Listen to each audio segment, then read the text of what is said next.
As we mentioned at the start of the show, Nebraska's farmers are on the front end of their soybean harvest, but many fields still feature green plants, especially in replanted areas.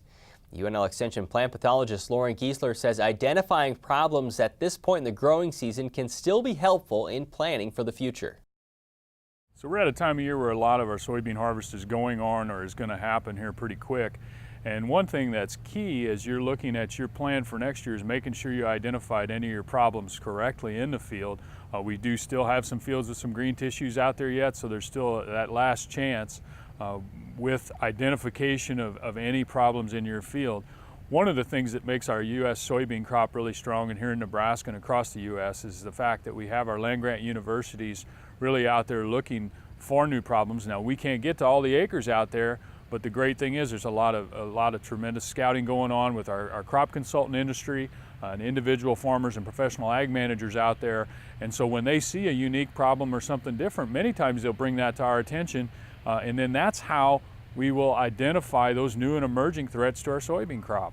So if you have something that you've seen in your field that you don't know what it is, and you talk to a local person, they can't identify it, really encourage you to bring that in and make sure we identify it correctly. You know, that's how all the new things that have occurred now have been identified in the past. And so there's always still room for something that we don't know exists to be out there. The other thing is I just want to really encourage you here in these last few weeks that we're into maturity and ending up, that you have identified those things correctly so you can make those variety selections in the future and when you're planning out things starting this fall. This year we had a lot of sudden death syndrome, we had Phytophthora, and we had a lot of bacterial blight early on, and then in some parts of the state more frog eye leaf spot.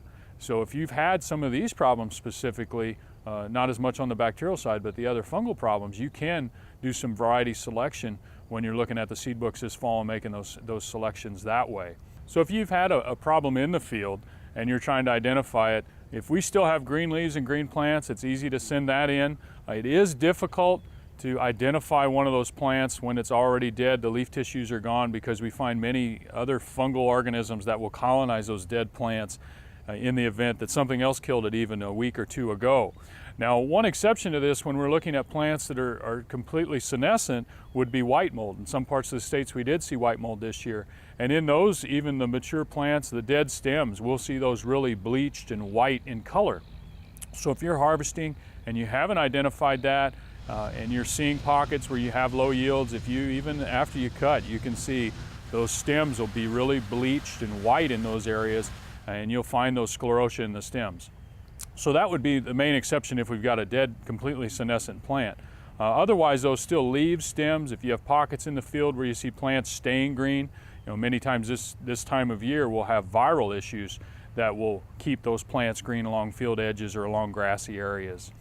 So again, I think we had a great production season, and hopefully you're going to do even better in the future if you've had some of these disease problems. On the Market Journal website, we'll link to information about submitting samples to UNL's Plant and Pest Diagnostic Clinic.